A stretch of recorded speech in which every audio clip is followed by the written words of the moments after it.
106, Parshat Chayei Sara. The portion itself is going to be divided into two uneven portions.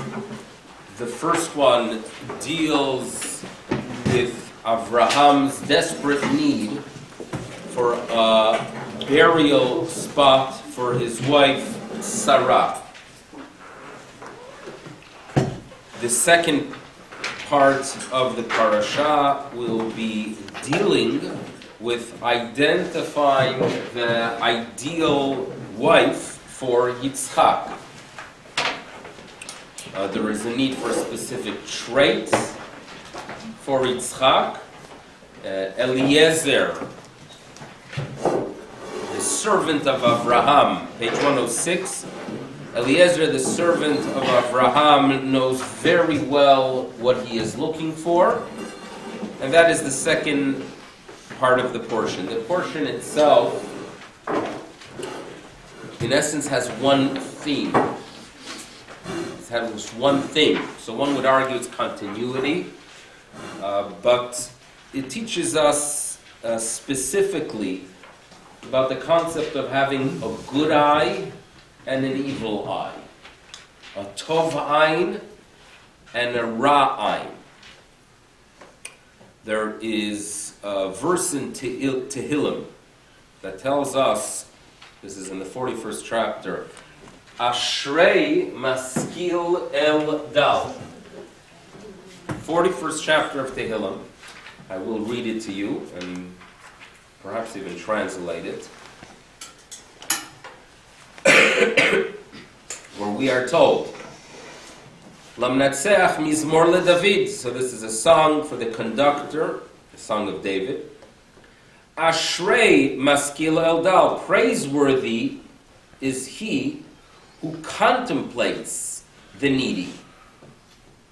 Contemplates. In other words, it is praiseworthy not the person who does or gives to the poor, to the needy, but one who is maskil, who uses seichel, who uses wisdom to take care of the needs of the poor or of the ill. And if indeed you are such a person, biyom ra'ah, when it comes to the day of ra'ah, of disaster, yimalteyu Hashem, Hashem will deliver him. So we are told that the ideal way of doing for those who are in need is with haskalah, with wisdom. So says the Jerusalem Talmud, what does that mean? That if, for example, you meet a person who is in great financial need, but the problem is he grew up with wealth, and he is extremely uncomfortable on being on the receiving end. So you come up with some kind of baba maisa that you heard that he is going to be inheriting funds in the future, that you know for a fact, and you are giving him a loan. So you convince the individual that he is not taking charity, that it is just a loan. And then over time you figure out a way to tell him, you know what, it is a gift. So you use wisdom and you use sensitivity to take care of the need of someone who is in a difficult predicament. So you are a maskil, you use seichel, you use common sense to take care of the individual's need. That is a maskil eldal. And that is using wisdom, using your eye.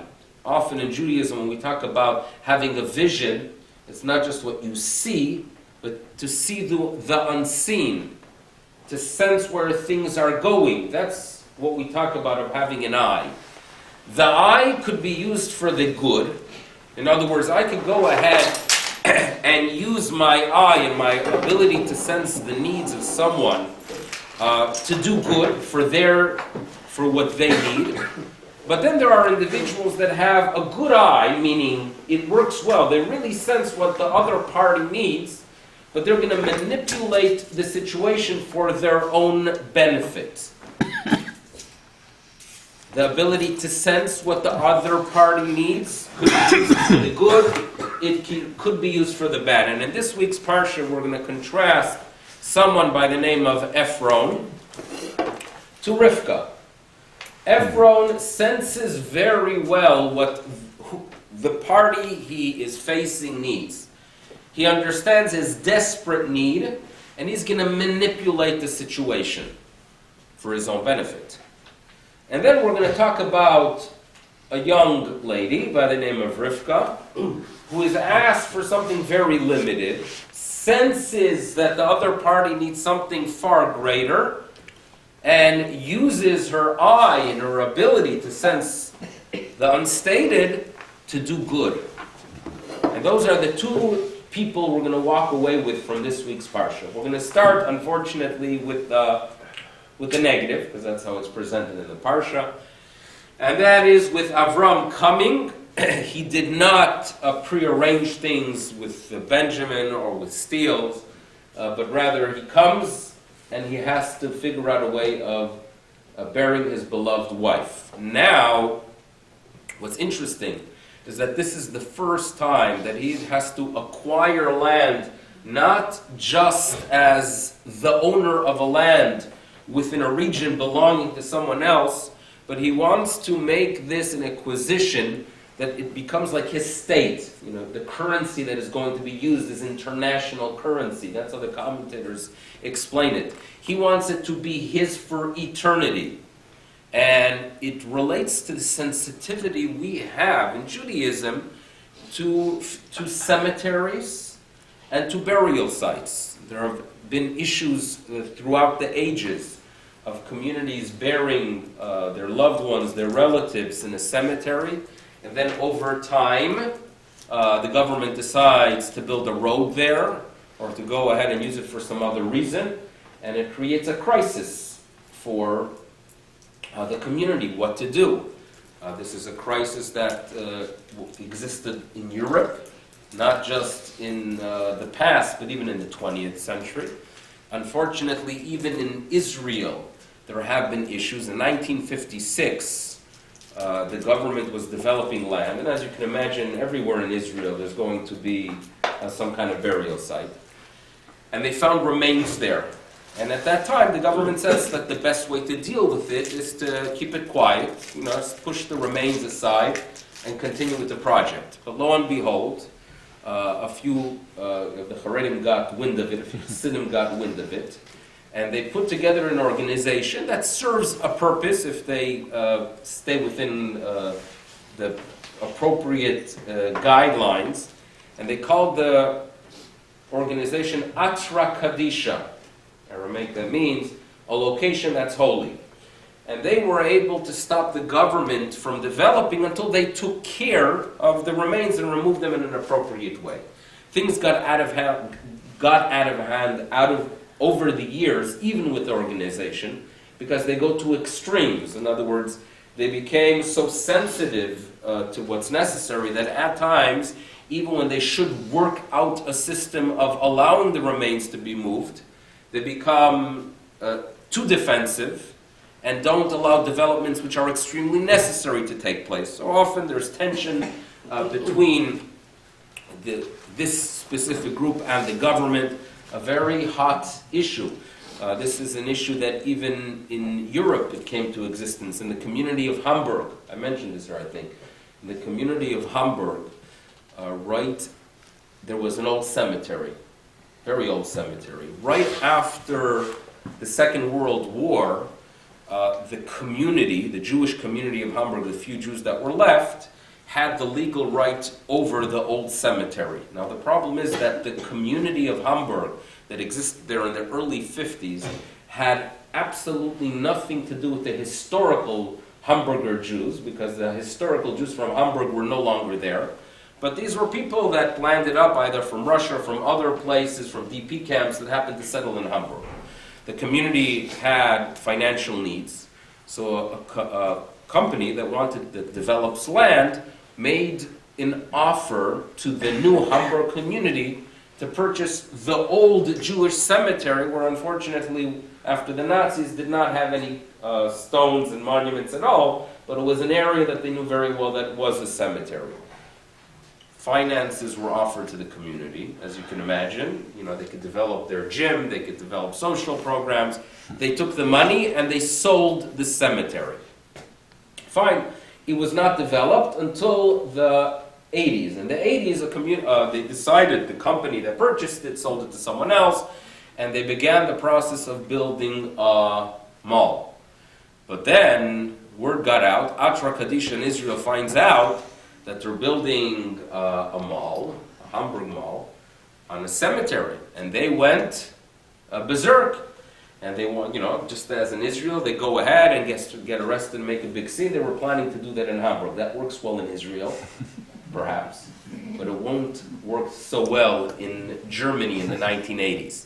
So they needed someone to figure out how to come up with a compromise. It's a term that they don't use in Israel, but it's a term that exists. There's something called a compromise. Now, the real problem was that you had to find someone that could communicate with the German authorities and with representatives of the company that owned technically the right to develop the land, and someone that's going to be respected by these zealots, which is basically impossible. You're not going to find someone that both parties are going to agree on. But they did find someone, and this is to the credit, the chief rabbi of Yerushalayim in the early 80s was a Rabbi Yitzchak Kolitz, who happened to be my great-uncle, and he was brought into the picture. And he communicated well with both parties, and he came up with a compromise. He came up with an idea that the rule is that the impurity of the bones was one issue. So they wanted it to create some kind of elevation that you could argue that the tumah moves aside. In addition, the other concern is that if you can go ahead and start digging into the land, you're going to be moving bones from their remains from their resting place. So they created some kind of situation where you could have an elevated mall. An elevated mall where you could have a chamber for the tumah to leave, and in addition, you will not be, in essence, having the foundation in the ground, but above the ground. He developed with architectures and construction companies, and with the Atra Kadisha, and all parties accepted the compromise, believe it or not. It was a tremendous Kiddush Hashem, or perhaps a tremendous avoidance of a great Chil Hashem, which is perhaps the same thing. But the sensitivity is something that is very much part of our tradition, that when we have a cemetery, we value it, we respect it, and this is something that Avraham Avinu walks into his negotiations, and his interest in purchasing a lot was with this understanding that he wants an area that should remain his. And therefore, nowadays, you write a contract and you send it to City Hall, the files will be in existence, hopefully for many decades to come. In a time when you did not have a City Hall and you did not have contracts, so how do you have things remaining? In other words, how do you have a record would be a good word. How would you have a record if there are no records? So the way you do it, and this is something that the Talmud mentions, you do things publicly. There are things that are performed in a public way. When they would marry off a young lady and it would be her first marriage and they wanted all parties to know, they would do weird things like taking a barrel that is full of candy and break it. And the kids would come and jump and get all excited. And then 60 years later, they could testify if there's going to be a debate between the heirs and the family, what was her status when she got married. So kids would go ahead and say, wait a second, I remember that wedding. It was the best candy at that wedding. I remember they broke the barrel, they broke the piñata, and all the kids jumped. So that's how you have a record of things. You have it done in a public forum. So that's going to take place here. This is what Avraham Avinu's agenda is. To purchase an area, be sure it remains his, and according to tradition, there was a specific area called the Machpelah, which he had a tradition that is valuable, perhaps even Adam and Chava are buried there, and he had an eye for that area. Now, he is entering into the negotiations with a very strong desire, but he is facing an owner who has two personal interests. So remember, he's facing here an owner that knows very well, he has an eye. He senses what Avraham wants. But what he wants is a very needy, greedy individual. He wants, number one, to walk away with a great reputation as an honorable person who would do anything, a very kind person. His honor was agenda number one. Number two, his interest was money. I don't know if the order is correct, but those are the two things. He said it's not about the money, and when people say it's not about the money, it's all about the money, right?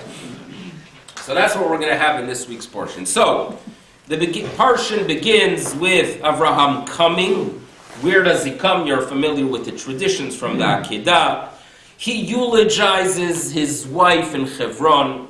And in verse 3, he realizes it's time to get to work. Kavod hameis, vayokom Avram al pnei meso in verse 3. And he communicates with the locals. He wants this to be a public transition. He wants everyone to know he needs a record. So, he turns to them in verse 8, and he says, if you could do me the favor and communicate with Ephron ben Tzochar. Ephron should be the man. Verse 9, and I am identifying what I want. I want specifically Ma'arat HaMachpelah, the Machpelah cave. That's what I want.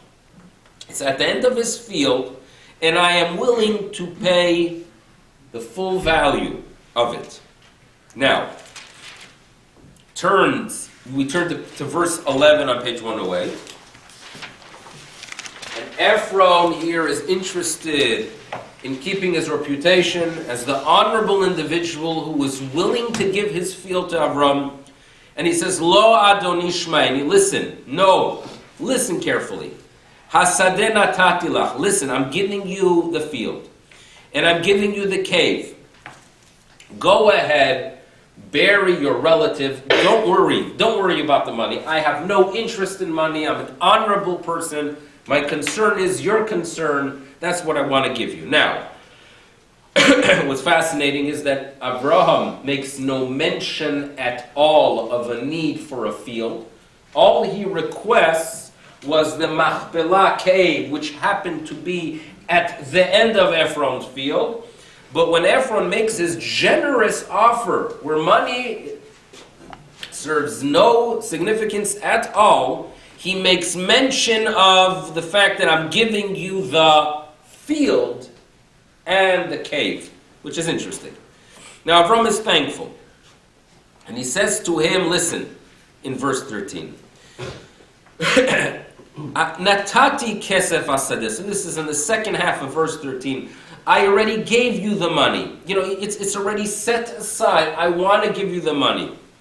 Please take it, and I would want to bury my relative. Avram wants ownership of it. He wants it to be his. He does not want any questions involved. This is land for burial. He is sensitive to the requirements. Fine. Verse 14, Ephron responds to Avraham, and he says, verse 15, Adoni Shma'eni. Now listen, please listen carefully to what I have to say.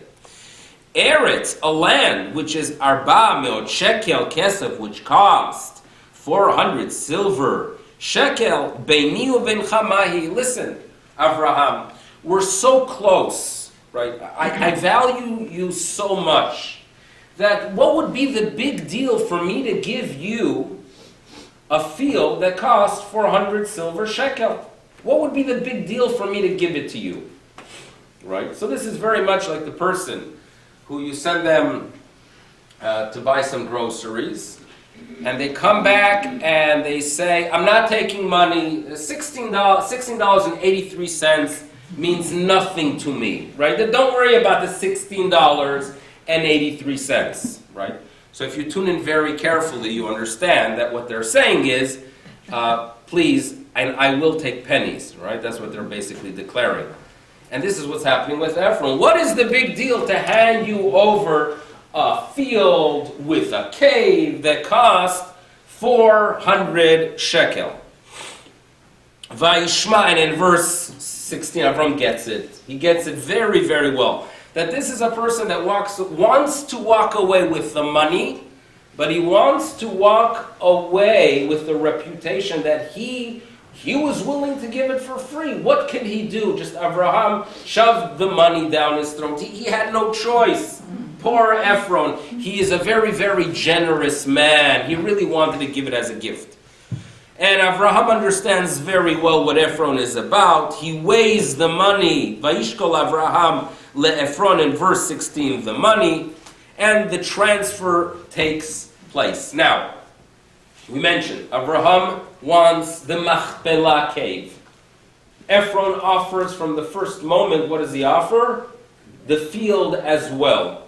What is that all about? So when they sell on TV, there's a store in the mall, as seen on TV, and they sell all kind of very, very significant and important items that you really cannot live without, right? It's a miracle we survived 2,000 years without the squeegee sponges and items that help you grab things from higher shelves. Now, whenever they offer it to you on TV, right, you know that if you call within the next 30 minutes, you're not just going to get one of them, you're going to get 2 or 3 of them for the price of $19.95 plus shipping and handling. But only if you call within the next 30 minutes will you get not 1, but 2, plus the different size cones that come with it, whatever it is. They package a lot of cheap Chinese-made, with all due respect to half our members that are there, cheap Chinese-made items, right? And they package it, and then suddenly it looks like this tremendous offer, because on your TV screen, you see a whole series of different things. And when you take something that is perhaps necessary, with a lot of items that without a doubt are unnecessary, it looks like something very big, and therefore you could charge the $19.95 plus shipping and handling. And this is exactly what's happening here with Ephron. The Machpelah cave was a Machpelah cave. It had a value. The field did not really have so much of a value. But by Ephron making it clear that it's a package deal, that they go together, and therefore it's a cave and a field, and you get yourself a new field. So it looks like a very big package. So obviously such a significant package has the value of 400 shekel. So that's why he packaged it from the first moment, because he knew very well that Avraham wants to pay. Avraham is desperate, and suddenly he could say, listen, it's worth 400 because look at the area that you are getting. And Avraham does not argue. Avraham buys it. He wants it to be his. But that's the essence of our dear friend Ephron. He is a person who has what the rabbis call, he's a ra'ayin. He has an eye, he sees things, he knows very, very well what the other party needs, what the other party requires. But how does he use his talent to squeeze every penny out of him and walk away with a reputation as a real gentleman?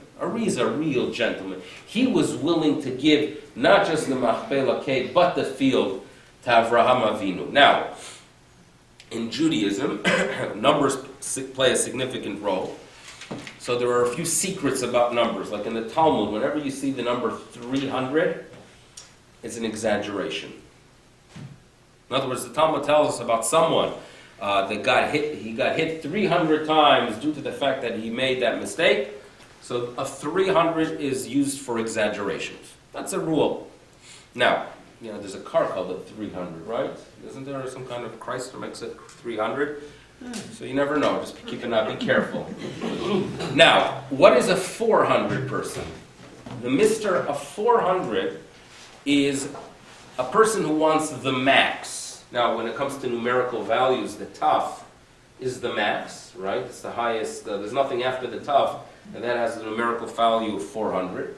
And whenever you want to have a person, you talk about a situation of someone wanting it all, he is a Mr. 400. We find Esav coming with 400 men. He wanted it all, wasn't interested in his brother having anything. That's the number 400. And when you talk about a person who has a bad or evil eye, who is a ra'ayin, he is a person of 400. He wants it all. Now you take, for those of you who like playing with gematriyot, with numerical value, if you take the words ra'ayin, the resh, the ayin, and then another ayin, yud, nun, and you add it together, you will get 400. And therefore, commentators note that Ephron, at the end when he walks away with the funds, his name is spelled, look carefully, in verse 16. In verse 16, Tet Zayin, Vayishma Avraham el Ephron. He understood very well what Ephron wanted. Vayishkol Avraham le-Ephron, and he goes ahead and he weighs out to Ephron, and suddenly we decide to spell Ephron without a vav. And if you look at the numerical value of the Ephron without the vav, that is also the 400. He is Mr. 400. So that's what's taking place, and that's what he is all about. Now, that's the message of Ephron. Sees, understands very well what the other party needs, but he uses his talents for himself, and he walks away, at least in his opinion, with a nice amount of silver, and in his opinion, a strong reputation of being a tremendous gentleman. Now, Yitzchak needs a wife. Yitzchak's personality is such that he is very different than Avraham. Avraham Avinu is the one that interacts with society. Avraham Avinu is the one that has the tent open to all sides, waiting for people. Yitzchak has a little bit more of his mother's personality, and she is one that, as many of the commentators note, she will follow the pattern of the attribute of justice, the wrong and the right, a very demanding person. So therefore, to balance his personality, he needs a partner who will have the quality of giving, wisdom, sensing what the other needs, but using that eye to assist others. And therefore, Eliezer, standing there by the well, he's turning to the Almighty, and he's going to pray to him and say, listen, I need to find someone who has that eye, but I want to be sure that she has a good eye. Now, where is he standing? So we know the story. He takes, on page 110, verse 10, he takes Asara Gemalim. The camels play a very significant role. And when we talk about chesed, how do we call chesed in Hebrew? Gemilut chasadim, right? Gemilut. What do camels have to do with kindness? Now you tell me, when you're traveling in the wilderness, when you're traveling in a desert, right? The only thing you're thinking about is how much water do I have left in my canteen? Everyone else is there caring for their own sake. Come these camels, and they are schlepping. They had a tremendous amount to drink beforehand, but throughout the journey, they are perfectly fine. And they are people of chesed. Often people of chesed are ones that had a comfortable childhood, grew up in an environment where there's love, and then they could live a life giving to others because their needs were taken care of. And that is our camel. So camels are animals that do that chesed. They are gomel. They are doing for the sake of others. So the gemalim play a very, very significant role on this journey, because we are looking for a young lady who is gomelet, who does chesed. But you have to remember that we need someone that has that eye. Verse 11, Vayavrech is that he when you collapse the knees, if you have ever been in Israel and have either taken a journey on a camel, which I have no interest, but I like watching others taking camel journeys, and when comes time to rest the camels down, it's the knees that fold outward, and the knee is a berech. So when you go ahead and you have your camels coming downward, that is called being mavrech otam, vayavrech.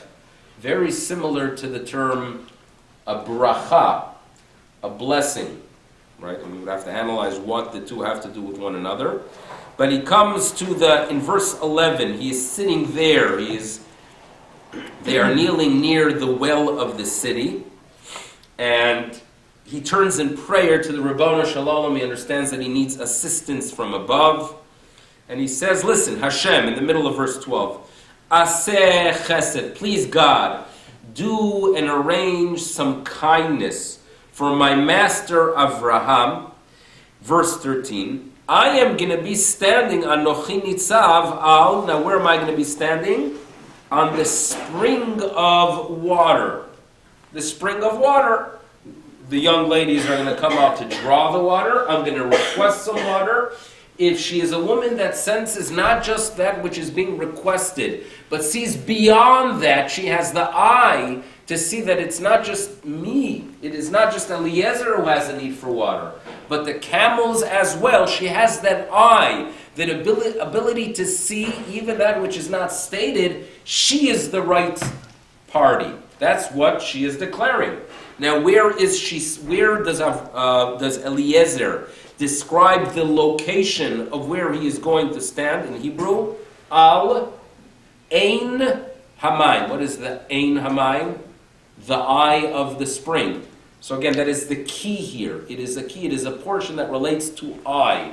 When Ephron is the Ra'ayin, she is going to have that eye in a good way. When you say a river in Hebrew, or a spring, it is a Ma'ayan. It's meh from the ayin, from the eye of the spring. So the eye of the spring, the source of the spring is an ayin.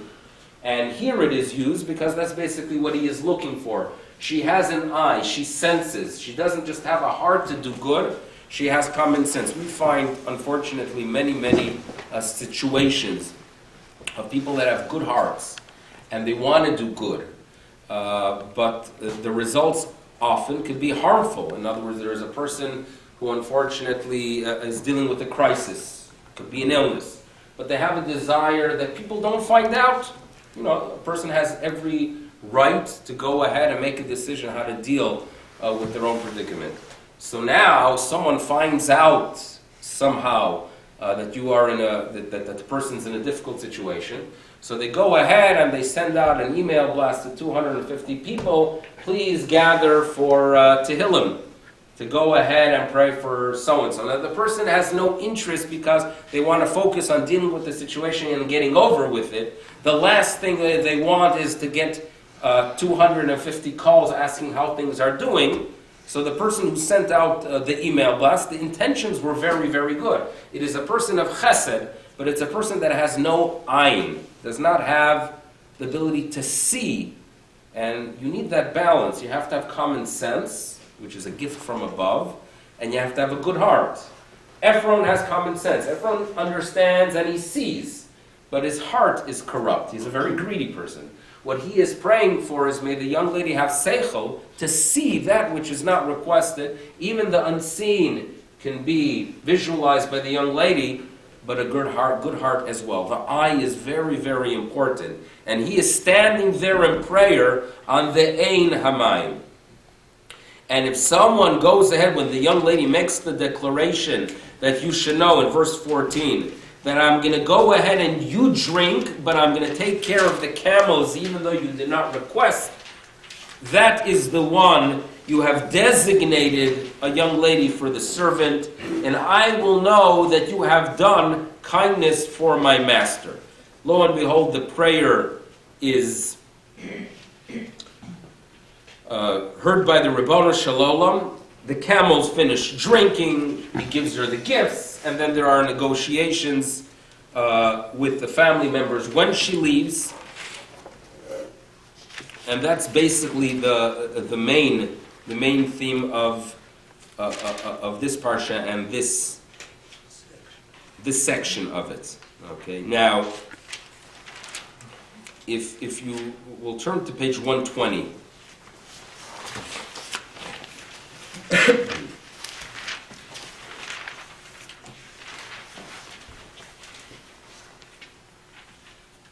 rabbis tell us that the Temple Mount was called different things by different people.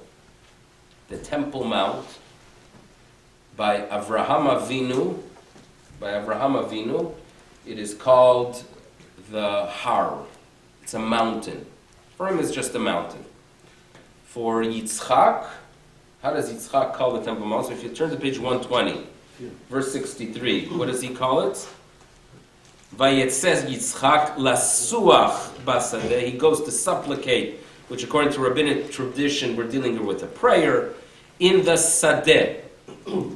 Yaakov is the first one when he prays there, when he years later is escaping his brother and is on his way to Haran, and he makes his way to the Temple Mount, and he makes a pledge that if I return, I'm going to go ahead and build here, right, on this rock, I'm going to go ahead and build a bait, a house. So we have it a switch from a mountain, right, to a sadeh, and then eventually to a bait, the third one. You with us? What's the difference? Now, what exactly does each one signify? The Jewish nation has this mission of reaching out to humanity. We have this natural mission, and we understand very well that Israel, the land of Israel, and the people of Israel are ones that are always going to be drawing attention. Jews are going to be followed. That's a reality. It happens in the modern era with the fact that the state of Israel is going to have more coverage in the media than any other country its size, or any country that's 15, 20, 30, 40 times its size. And in addition, when Jews do things, it becomes big. Right? That's number one. We have some kind of mission. Avraham Avinu symbolizes that. In other words, he is the one that tells us, listen, he had an interest in having a positive impact on humanity, and therefore his descendants are going to have that same interest as well. So he is that individual that is standing on the top of the mountain where he is seen by all. Anything done by him is something that could be viewed by others, analyzed by others, and due to the fact that he was a righteous individual, he had a positive impact on others by his actions. So he is Mr. Mountain. He is giving a sermon from the top of the mountain, right? That's what's happening in the land of Israel. And yes, it's a term that's borrowed by others, but it's really ours, the idea of standing on a har and having an impact on the world. That is Avraham Avinu. Now, we'll skip forward to Yaakov. Do we find Yaakov having that impact on the world around him? Where is his focus? How many people did he welcome from the outside? Nobody. That's not what he was about. He understood very well that if you want to go ahead and on a large scale have an impact on the world, you have to first develop your own family. You have to develop a family that carries traditions, carries values, relates to God, values people. So he is interested in building his home. So what does he call the Temple Mount, the Har HaBayit? What is he going to call it? So in the beginning of Parshat Chayei Sara, we'll see that he's going to talk about that this place should be a Bet Elokim, a bayit. It's a home. It is not excluding anyone else. In other words, we are very big into declaring that Beti Bet Tefilai Kara L'chol Amim, the pictures that David Wolf sent. Did you read the long emails from your brother? Yeah, I won't tell him. She said, you do. Okay, you scan through them. Okay. But the pictures, I have no doubt that you look at. And if you look at the pictures he took of the Chabad house, shul, in Beijing, so the wording is, Ki beiti bet tefilai kareh l'chol ha'amim. Right? Now my feeling is that when they built it there weren't enough Jews for a minyan, and they had to really mention that they're welcoming. I'm sure over time, with all the Israelis that come, the numbers are better. But that is a very Jewish concept, that houses of prayer, houses of worship, the Beit HaMikdash, is really a house that welcomes everyone, but it is a house. And even a house that welcomes everyone, the bottom line is, it's my house, it's your house. You could open your doors, but the values and the focus and priorities have to be for members of the household. So Yaakov has that shift He has that shift, that he's not like his grandfather, who is Mr. Mountain, who is standing there and there are no boundaries. There are no limitations. There are no distinctions between the family members and others, because he is there to reach out to the world. Yaakov, the grandson, says, you know what? Yes, there has to be a relationship with the world around us, but there is a house. House really declares that there are boundaries. But come Yitzchak, and Yitzchak calls it a sadeh. Yitzchak calls it a what? Just a field. Now, what exactly is the significance of a field? And in addition, if you look at the words here, lasuach basadeh, page 120, verse 63, how exactly is this prayer identified as by Yitzchak? Lasuach basadeh. Why specifically are supplications presented in that way? Sadeh and lasuach. So now, to really understand page 120, you will have to briefly go back to page 10.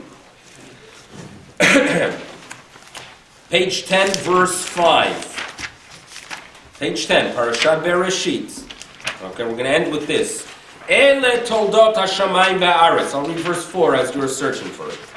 These are the products of heaven and earth as they were created. Verse 5. V'chol siyach hasadeh. Verse 5. Now all trees of the field, terem iye ba'aretz. They were not yet on the earth. There was no siyach yet on the aretz. Why is it? And now, the end of the verse tells us, Adam ain la'avod et adama, and there was no man to work the soil. And there's a magnificent rabbinic tradition that this work, in other words, the verse is telling us that there are no trees yet, that there are no herbs, there's nothing growing on the field, nothing has sprouted. And the verse continues to tell us that because there's no man to turn to go ahead and do his job. What was the job expected from man to do? Note the rabbis that is actually prayer. That if there is someone there to pray, then the world produces. The way nature works is that there are blessings that come down from heaven, yes, but man has to do, the human has to do their part, communicate with God, and that brings about the good from heaven. So therefore, the verse telling us that there is not yet a man to work the soil, the work being defined here is actually prayer. And if you look carefully, what are the two words that appear to describe the trees in the field? Siyach hasadeh. Siyach hasadeh. Siyach, things that grow, bushes or trees. Sadeh, in the field. And now you could go ahead and compare those words to Yitzchak's behavior. Yitzchak's behavior is one who went out, lasuach basadeh, the exact same words in essence. So siyach relates to lasuach. Lasuach is to converse. And this is a verse that talks about prayer, and we understand very well Yitzchak's unique role. Yitzchak Avinu, we're only going to basically have one portion that focuses on him. And I don't mean a whole Parashat HaShavua. There's going to be one incident that we're going to read about in Parashat Toldot that is going to be all about Yitzchak and nothing else. So when Avraham already, at the end of Noah, we are already living Avraham, we're already talking about him. We have Nech L'Chavayei Chayei Avraham Avinu is extremely active. Yaakov has several Parshiot where he is the hero, starting already next week. What about Yitzchak? What does he have? And it must be that his contribution is great, because when we talk about the Avot, Avraham, Yitzchak, and Yaakov, his contribution was a person of prayer. The Sadeh that we talk about, he wasn't thinking about the world around him, and he did not focus very much on building the home. It was a person that was on a very spiritual level, that had conversations with the Creator. And when we talk about the Sadeh, and we talk about the Siyach, that was his essence. A person that used the field to meditate, like the magnificent stories you've heard of the Baal Shem Tov, of going out to the field, being inspired by nature, going out during early October and seeing the trees changing colors and feeling that nature is calling out to God and its beauty. That was a very spiritual person, and I think the message is perhaps that we need people to go ahead and go out and reach out to the world. We need in Judaism people who go ahead and focus on building the home, the Jewish people. But we need as well people that are there just for their spiritual essence, because they keep us balanced. And that's the contribution of Yitzchak. And therefore this sadeh is the term used to describe him, because he's a man who communicates. We've got to remember, according to tradition, he is blind already from a younger age. We find in his old age he is blind, right? If you do the math, he's 123. But according to rabbinic tradition, already earlier, his sight is affected. So this is a person that's not interacting family with the world. It is a very spiritual being. And it is the idea that even people who are spiritual and not interacting with society are making their contribution. Thank you, everyone. Thank you, Josh, for recording, and have a good day.